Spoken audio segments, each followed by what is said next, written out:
Is this boat ocean capable? I'm going to say yes, judging by the 2 test drives that I've already done out here in the ocean in moderate conditions, albeit. This boat's pretty dry, it's pretty comfortable, and I guess what it's telling me is that yes, you can do those short blasts up and down the ocean to get to your next destination. But rather than talk about it, why don't I just show you? Let's get cracking. Beautiful February day, nice and warm. It's going to be a belter today. This is what gets me excited about boating. This is why we do this. What are we doing? What is this? It's the Beneteau GT 32 GT Gran Turismo. So that's the entrant to the Gran Turismo range. Goes all the way up to 45 feet, and this is an ultimate entertainer. If you are interested in the features, the layout, and the accommodation of this boat, that's a walkthrough video. It's separate to this one. I'll link to that on the screen now, and I'll pop a link in the description below. This is the test drive. I'm Dan Jones. You're watching Dan's Boat Life. I like talking about boats, if you haven't noticed.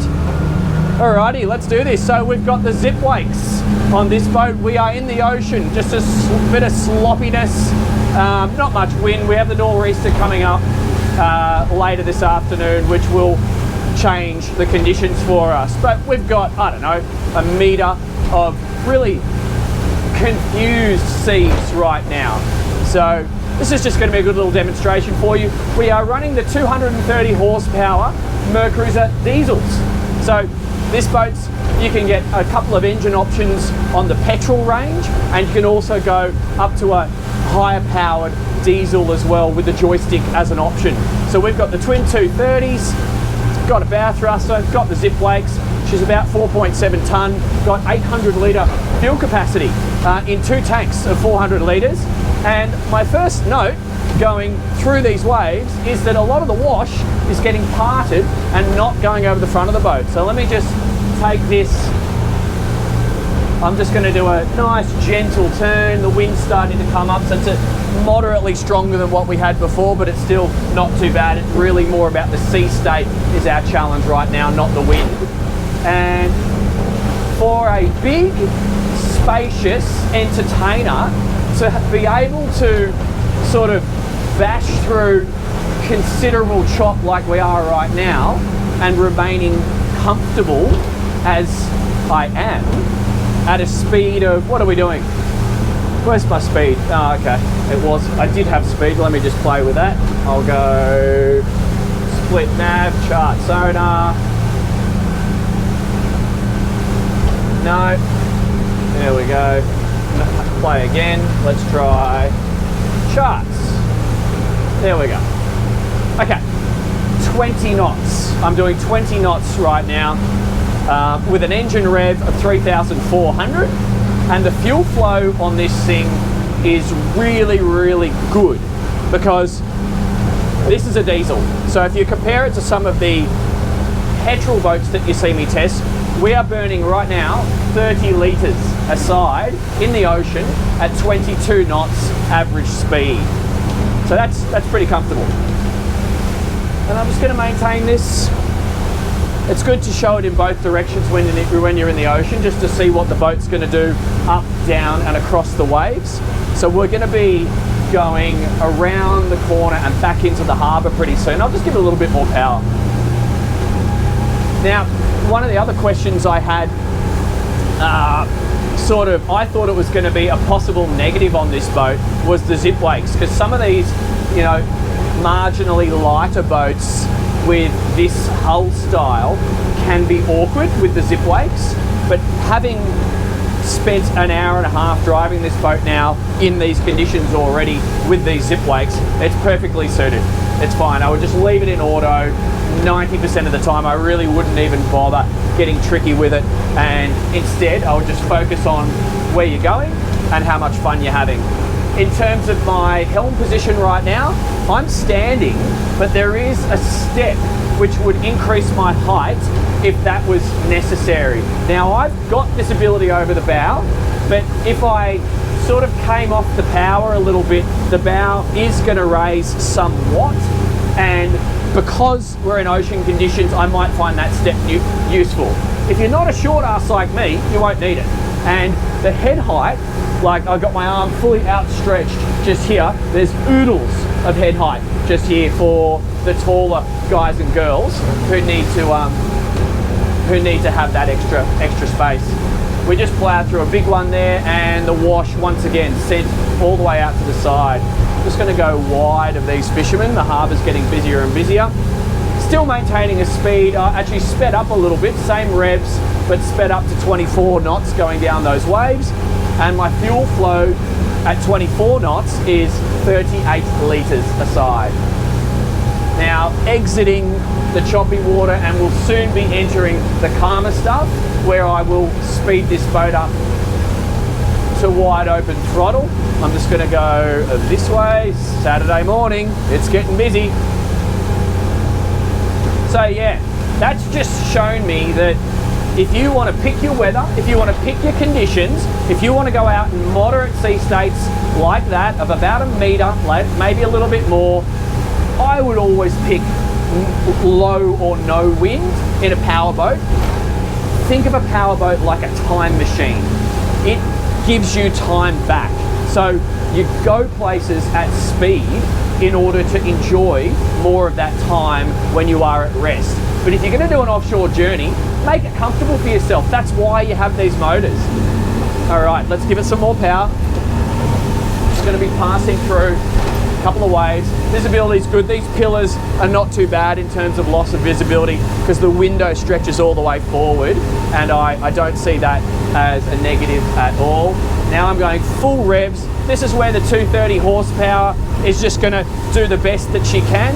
I'm just going to give it a little bit of a trim up, and I'm seeing a speed of 29 knots. We're not in flat water.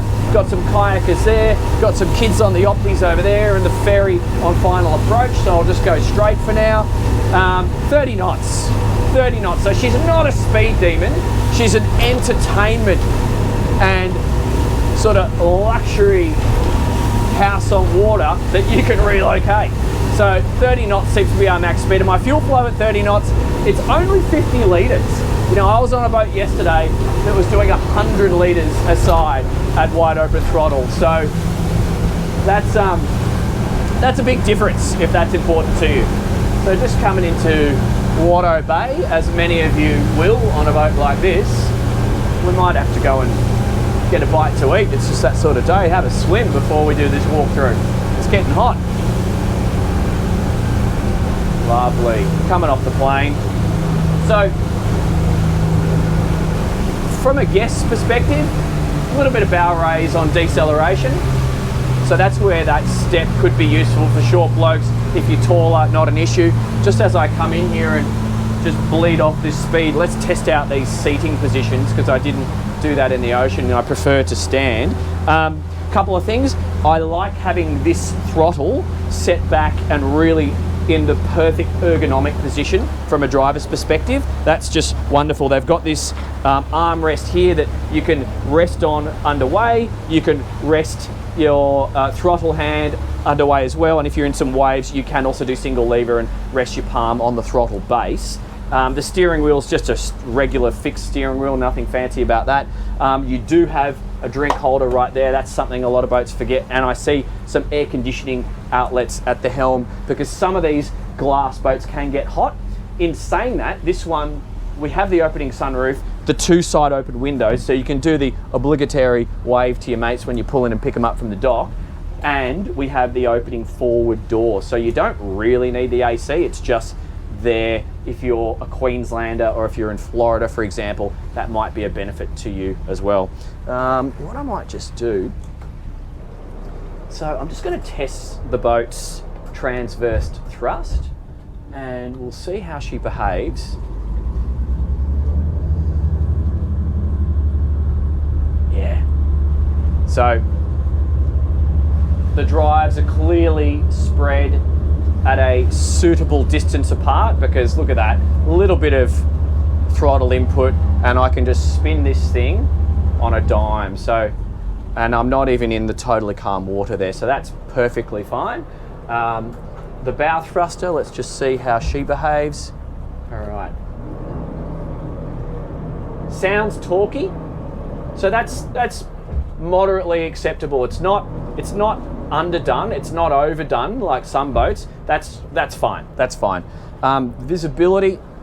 So you can hang your head out the window like this and look up and down to the sides. Obviously you have bow access and stern access just there, but I can also see the back of the extended swim platform on the starboard side. So if I'm coming into a dock, I'm going to be okay. And then my transition, okay. Woo, wow, you really do get elevated from this seating position actually. That's a vast improvement for cruising distances, I would say. I would need to put the seat forward because my legs are too short, but oh, that's totally doable. Okay, with the seat forward. Oh, wow, this is super comfy. Yeah, so okay, this is what I would be doing on any inshores boating, because you're nice and elevated. You can see your huge amount of guests, which you will have on this boat because it's such a great entertainer. And for calm conditions, this is where I would sit, because my throttle hand sits really, really well just here, and I've got other places to rest if I want, and my steering hand's great. And then in the ocean or in the bumpy water, I'd probably resort to standing up either on the footpad or on the teak floor itself. And then you have this beautifully ergonomically designed armrest here to lean on as you go. So that's really interesting. Guys, if this is a boat that you think you would like to learn about, as I said before, click on the link coming up now and I'll give you a really, really detailed walkthrough. My name is Dan Jones. You've been watching Dan's Boat Life. See you on the next one.